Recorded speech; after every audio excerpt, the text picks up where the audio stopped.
మనలాంటి middle class వాళ్ళకి డబ్బు ఉండదు, డబ్బు ఉంటే బాడీ ఉండదు, బాడీ ఉంటే డబ్బు ఉండదు. కొన్ని రెండు ఎలాగోలా బ్యాలెన్స్ చేద్దాం అనుకుంటే మన దగ్గర టైం ఉండదు.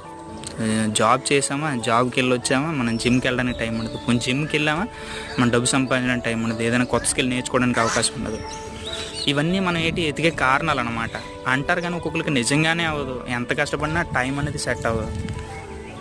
రీసెంట్గా లాక్డౌన్ మనం ఏదైతే 2020-21 థర్డ్ వే, సెకండ్ వే, కరోనా పాసులు ఇవన్నీ చేసి వచ్చామో ఆ టైంలో కూడా కష్టపడి ఎస్ఐ జాబులు కొట్టిన వాళ్ళు ఉన్నారు, మా దగ్గరికి వచ్చారు వాళ్ళు. కాబట్టి ఇప్పటి నుంచైనా కారణాలు వదిలేద్దాం. కారణాలు కాకుండా రీజన్స్ ఇవి అవి అని కాకుండా మంచిగా ఒక వే అనేది పెట్టుకుందాం. కొందరు ఎంత చదివినా అంతే ఎదగరాళ్ళు. ఎందుకంటే లైక్ మీ నాలాగా మాకు బేసిక్స్ లేవు. డైరెక్ట్గా మేము 1 రోజు 2 రోజులు కష్టపడి కొట్టిన వాళ్ళం. అర్థం చేసుకోండి, నీ దగ్గర ఉంది ఆ టాలెంట్.